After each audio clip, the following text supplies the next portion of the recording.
अस्सलामुअलैकुम स्टूडेंट आज हम अपने लेक्चर नंबर फर्स्ट से आगाज़ करेंगे, जो कि चैप्टर नंबर 15 से लिया गया है, जिसका नाम है कंसेप्ट ऑफ होम्योस्टेसिस। बच्चे, इस चैप्टर में आप होम्योस्टेसिस के बारे में पढ़ेंगे, डिटेल के साथ पढ़ेंगे। आपको बताया जाएगा कि होम्योस्टेसिस का हमारी ज़िंदगी में क्या काम है। लेकिन जो लेक्चर आज मैं डिलीवर करूँगी वो इसके इंट्रोडक्शन पे होगा। मतलब today we will discuss introductory lecture, जिसमें हम होम्योस्टेसिस की ऑटोमोलॉजी के बारे में पढ़ेंगे, होम्योस्टेसिस की डेफिनेशन के बारे में और होम्योस्टेसिस की सिंपल सी एक्सप्लेनेशन के बारे में पढ़ेंगे। स्टूडेंट, चलिए आइए पहले हम इसकी ऑटोमोलॉजी पढ़ते हैं। ऑटोमोलॉजी मतलब क्या है? मतलब जो होम्योस्टेसिस है ये कितने अल्फाज का मजमुआ है, ये कितने अल्फाज से मिलकर बना है और उन अल्फाजों का मतलब क्या है। बेटा, आपको सब कुछ लिखा हुआ दिखाई दे रहा है।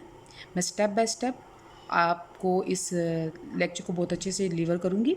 स्टेप बाय स्टेप आपको होम्योस्टेसिस की उन तमाम चीज़ों के बारे में बताऊँगी जो कि इस लेक्चर में और इस इंट्रोडक्शन में बताना चाहिए। तो इसकी एटोमोलॉजी में आता है कि homeostasis is basically a combination of two words.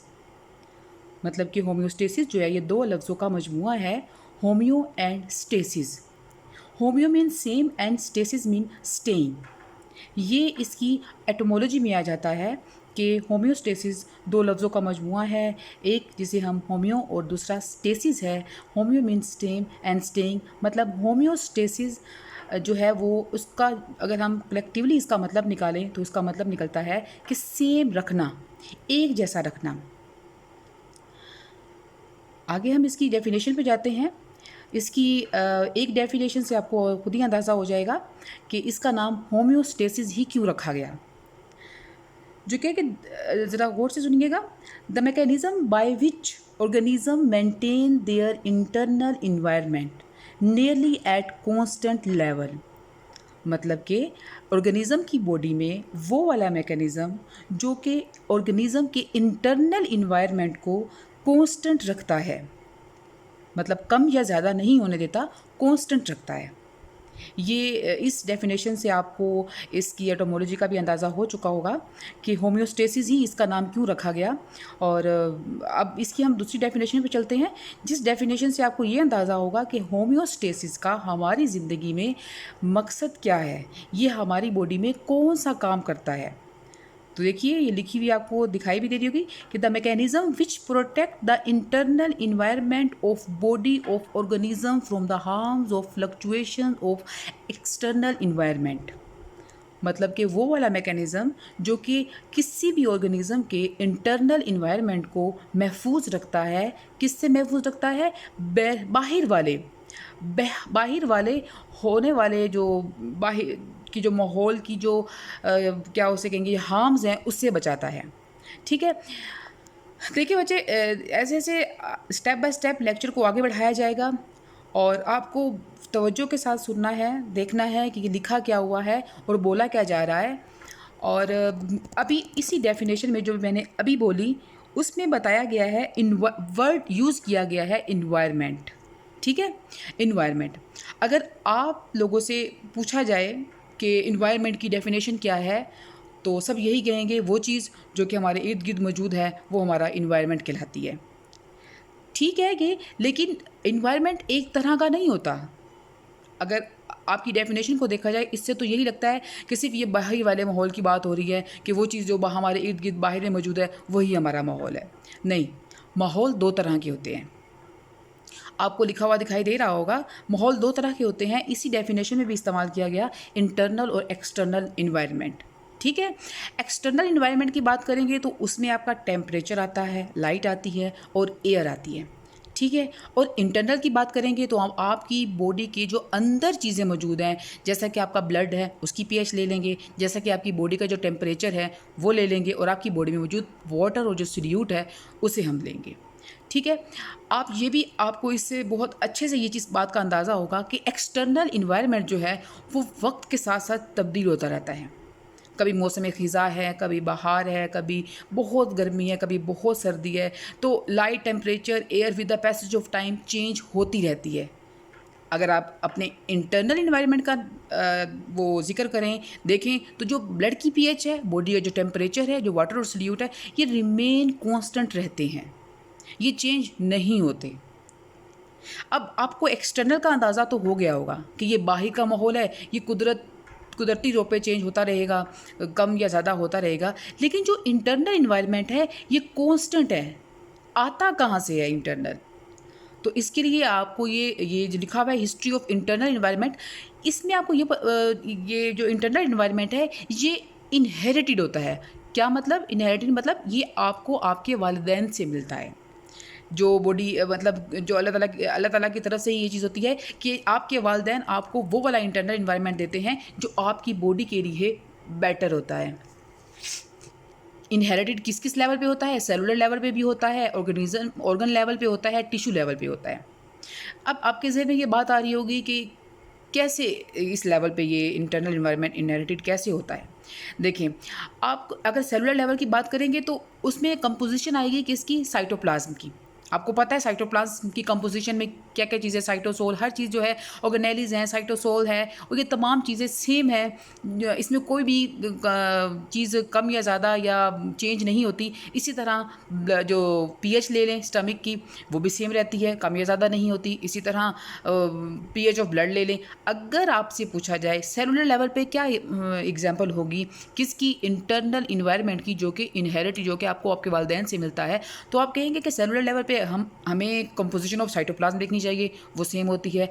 Organ level की बात होगी तो हम स्टमक के लिए पीएच ले लेंगे कि जो स्टमक है उसका जो पीएच है वो बिल्कुल कांस्टेंट रहता है, कम या ज़्यादा नहीं होता।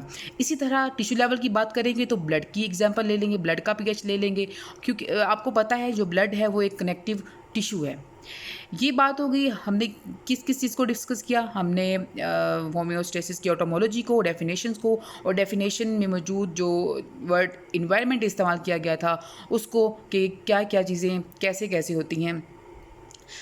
होम्योस्टेसिस को समझने के लिए कि होम्योस्टेसिस सिस्टम जो है उसका काम क्या है हमारी बॉडी में, इसके लिए मैं आपको एक एग्जांपल देती हूँ। यहाँ पे आपको लिखी हुई दिखाई भी दे रही होगी एग्जांपल, इसमें हम टेम्परेचर को डिस्कस करेंगे। वैसे तो होम्योस्टेसिस की बहुत सी एग्जांपल हैं जो कि जैसे जैसे ग्रेजुअली चैप्टर आगे बढ़ेगा, लेक्चर आगे बढ़ेंगे, आपको वैसे वैसे इसकी तमाम एग्जांपल का पता चल जाएगा। लेकिन यहाँ जो मैं आज डिस्कस करूँगी वो टेम्परेचर की एग्जांपल ली गई है। बच्चे, आपको पता है कि हमारी बॉडी का जो टेम्परेचर है वो 37 डिग्री सेंटीग्रेड है। ये कांस्टेंट है, ये सर्दियों में कम नहीं होता और ये गर्मियों में ज़्यादा नहीं होता। ऐसा क्यों होता है और ये ऐसा कौन नहीं होने देता? आपके ज़हन में ये सवाल आते होंगे। तो आज हम इसी बात को डिस्कस करेंगे कि ऐसा क्यों होता है और ऐसा कौन नहीं होने देता। अब आपको पता है कि समर में टेम्परेचर इतना हाई हो जाता है, 45 तक, 49 तक पहुंच जाता है, बट आपकी बॉडी का जो टेम्परेचर है वो 37 ही रहता है। इसी तरह विंटर की बात ले लें तो जो टेम्परेचर है वो 14 तक चला जाता है और बाज़ एरियाज़ में तो माइनस तक भी चला जाता है, लेकिन बॉडी का टेम्परेचर 37 ही रहता है। ऐसा क्यों होता है?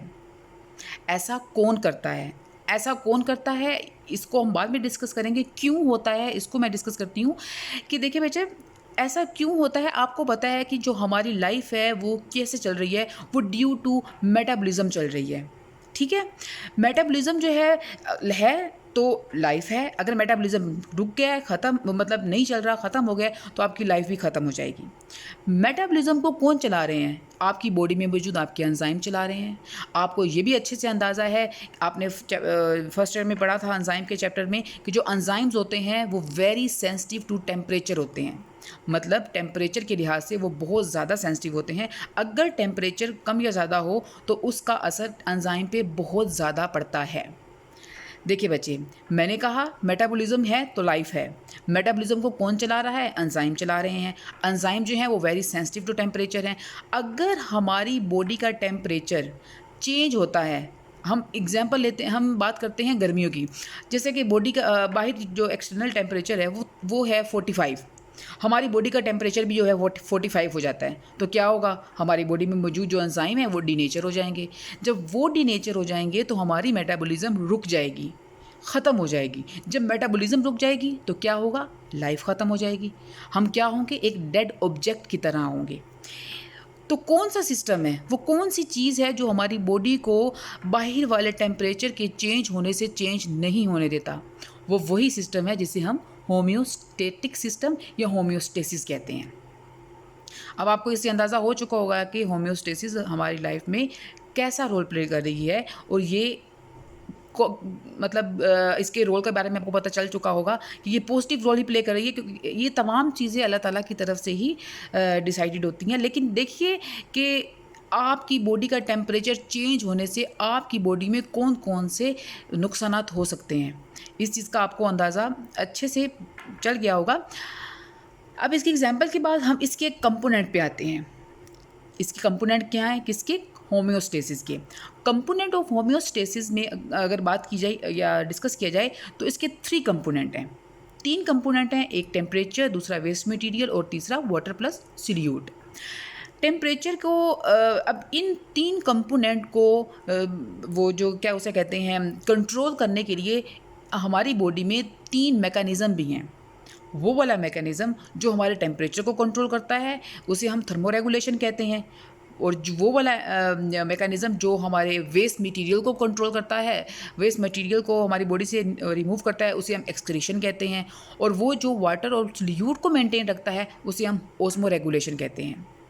बेटा वेस्ट मटेरियल की बात करें तो आपको पता है कि जो भी खुराक आप खाते हैं वो जो आपकी बॉडी के लिए ज़रूरी होती है, आप उसे, आपकी बॉडी जो है उसे बहुत अच्छे से एब्जॉर्ब कर लेती है, लेकिन वो वाली चीज़ जो डाइजेस्ट नहीं होती, अनडाइजेस्ट होती है, वो आपका एज अ वेस्ट मटेरियल जो है वो आपकी बॉडी से निकल जाती है। ऐसे सिस्टम, वो सिस्टम जो कि वेस्ट मटेरियल को आपकी बॉडी से निकालता है उसे क्या कहते हैं, एक्सक्रीशन कहते हैं। तो बेटा ये लेक्चर था होम्योस्टेसिस के इंट्रोडक्शन के बारे में, जिसमें आपने होम्योस्टेसिस की ऑटोमोलॉजी, होम्योस्टेसिस की डेफिनेशन और डेफिनेशन को बहुत अच्छे से बताया गया आपको। उसके बाद उसकी एग्जांपल और कंपोनेंट को डिस्कस किया गया। इंशाल्लाह आपके यूं ही लेक्चर चलते रहेंगे। आपने बस बहुत अच्छे से इसको सुनना है, समझना है, और जहाँ से समझना है तो देखिएगा इंशाल्लाह आ जाएगी। बेस्ट ऑफ लक बेटा।